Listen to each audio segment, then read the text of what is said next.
मैंने इसमें लिखा हलवास और लेनार्ड का प्रकाश विद्युत के लिए प्रयोगी व्याख्या। प्रकाश विद्युत का मतलब क्या है? देखो, जब आप कह रहे हो कि जब किसी धातु के प्लेट पर उचित आवृत्ति के प्रकाश को आपतित कराया जाता है तो उससे इलेक्ट्रॉन का उत्सर्जन होता है। आप जानते हो कि जब इलेक्ट्रॉन का उत्सर्जन होगा तो धारा का मान भी बढ़ेगा। धारा बहेगा ना, अरे इलेक्ट्रॉन बहेगा तो धारा भी बहेगा। तो उस धारा को कहते हैं क्या? प्रकाश विद्युत धारा। क्या कहते हैं? कहा जाएगा कि जब किसी धातु पर उचित आवृत्ति के प्रकाश को आपतित कराया जाता है तो उस धातु से इलेक्ट्रॉन का उत्सर्जन होने लगता है। इस उत्सर्जित इलेक्ट्रॉन के प्रवाह के कारण जो विद्युत धारा प्रवाहित होते हैं उसे प्रकाश विद्युत कहा जाता है। क्या कहते हैं? और इस प्रकाश विद्युत का सही व्याख्या किया था किसने? हलवास और लेनार्ड ने। आइए वही बात समझना है हम लोगों को। हलवास और लेनार्ड ने क्या प्रयोग किया? देखो, हलवास और लेनार्ड ने प्रकाश विद्युत के लिए एक प्रयोग किया कुछ इस प्रकार से। उन्होंने कांच क्वार्ट्ज की एक नली लिया। कांच या क्वार्ट्ज की एक क्या लिया? नली लिया। कांच या क्वार्ट्ज है, यह एक नली है, समझ रहे ना? ये किस चीज का है? कांच की नली।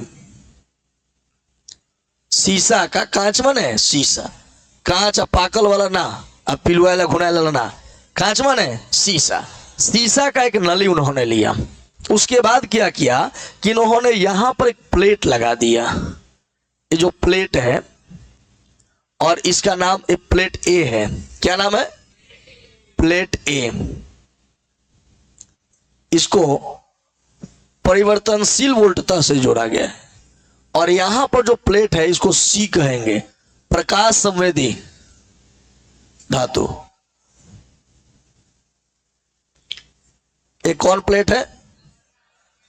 अब प्रकाश संवेदी धातु का मतलब क्या? कि जिस पर प्रकाश आपतित कराया जाए तो इलेक्ट्रॉन निकल सके। वैसा धातु जिस पर प्रकाश आपतित कराया जाए तो उसे इलेक्ट्रॉन निकल सके, उसको क्या कहते हैं? प्रकाश संवेदी धातु। वहां पे लगाया गया प्रकाश संवेदी धातु सी और यहां पे एक धातु खाली लगाया गया, धातु का प्लेट ए।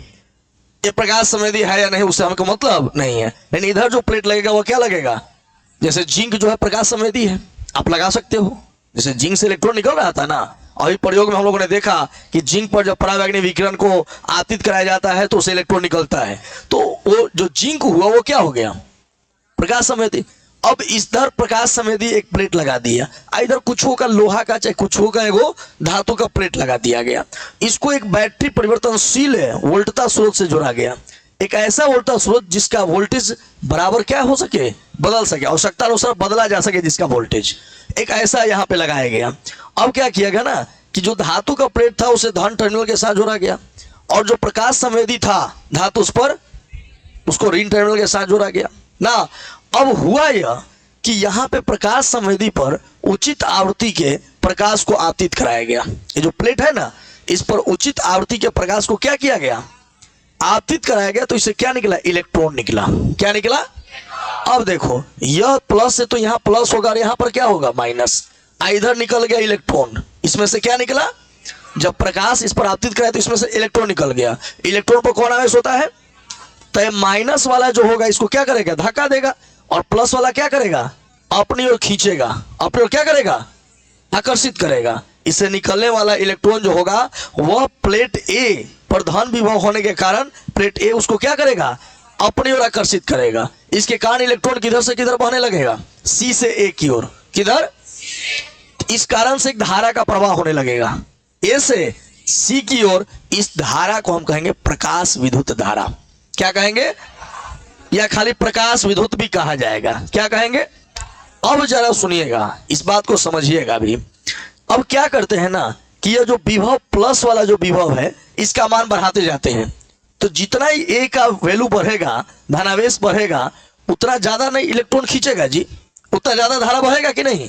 तो इसका वैल्यू बढ़ाता गया, मैं वोल्टेज बढ़ाता गया, माने जो प्लेट ए था उसके विभव का मान मैं बढ़ाता गया बढ़ाता गया बढ़ाता गया, धारा का मान बढ़ता गया बढ़ता गया। एक समय ऐसा आया कि वोल्टेज का मान बढ़ाने के बाद भी धारा का मान नहीं बढ़ता है। तो अब उस धारा को संतृप्त धारा कहते हैं। क्या कहते हैं? संतृप्त धारा। अब वोल्टेज का मान घटाते हैं। अब यहाँ जो प्लेट ए है उस पर विभव का मान क्या करेंगे? घटाएंगे। घटाएंगे तो प्रकाश विद्युत का मान भी घटते घटते, अब घटाते घटाते हम ऋणात्मक कर दिए, माइनस में कर दिए, विभव का मान क्या कर दिए, माइनस में कर दिए। तो माइनस में कर दिए तो अब क्या हो गया, आकर्षण नहीं, तब इसको क्या करेगा, प्रतिकर्षित करने लगेगा। क्या करने लगेगा भाई, अब क्या होगा कि वोल्टेज का मान घटाते घटाते घटाते घटाते यहाँ का विभव जो प्लस था घटाते घटाते माइनस में ले गए, और ऋणात्मक विभव का वह मान जिस मान पर एक ऐसा वोल्टेज हमें प्राप्त हुआ जिस मान पर यहाँ संवेदी प्रकाश संवेदी धातु से निकलने वाले इलेक्ट्रॉन का उच्च गतिज ऊर्जा इलेक्ट्रॉन भी, अधिक ऊर्जा वाला इलेक्ट्रॉन भी इधर से इधर नहीं आ पाए। माने इतना यह प्रेशर डाले, इतना यह प्रतिकर्ष, जब माइनस में इसका वोल्टेज कीजिएगा तो प्रतिकर्षण बल करे लगाएगा जी, तो इलेक्ट्रॉन आने नहीं देगा। और वो वैल्यू जिस वैल्यू पर इलेक्ट्रॉन आए ही नहीं, इधर आए ही नहीं, उस वैल्यू को कहते हैं निरोधी विभव। क्या कहते हैं, और निरोधी विभव पर प्रकाश विद्युत का मान शून्य होता है। माने प्रकाश विद्युत का प्रवाह, अरे इलेक्ट्रॉन आ ही नहीं देगा तो धारा कैसे बहेगा। जब माइनस में ले जाओगे तब तक प्रतिकर्षण न करने लगेगा तो धारा बहबे नहीं करेगा, तो उस समय उसका वैल्यू क्या होता है, शून्य होता है। ये हलवास लेनार्ड ने बताया कि भाई प्रकाश विद्युत के बारे में बताया कि ये जो प्रकाश विद्युत प्रभाव, जो प्रकाश विद्युत है वह इस तरह से उत्पन्न होता है, इस तरह से कार्य करता है ना, कि माने जो धातु है वो धातु के माध्यम से हम प्रकाश डालकर धारा का, अब देखो इस कांच का है तो ये तो मान लीजिए इसमें तो तार नहीं ना है जी, इसमें तार नहीं ना है, तार नहीं है, फिर भी करंट उत्पन्न हो रहा है कि नहीं हो रहा है, करंट हो रहा है ना उत्पन्न, हवा में ही करंट उत्पन्न हो रहा है। एक कोई माध्यम हो या नहीं हो, कांच है उसमें हवा भरा है या नहीं भरा है, डोंट माइंड, यह जो है क्या हो रहा है, माने इसमें भी मैंने तो कहा नली है, और नली में धारा बह रहा है, नली में धारा बह रहा है, बिना किसी तार का बह रहा है ना, तो यह जो है ना उसको कहेंगे क्या, प्रकाश विद्युत कहा जाता है। क्या कहा जाता है, यही व्याख्या किया था किसने, हलवास और लेनार्ड ने। तो यह हलवास और लेनार्ड का प्रकाश विद्युत का प्रायोगिक व्याख्या हो गया।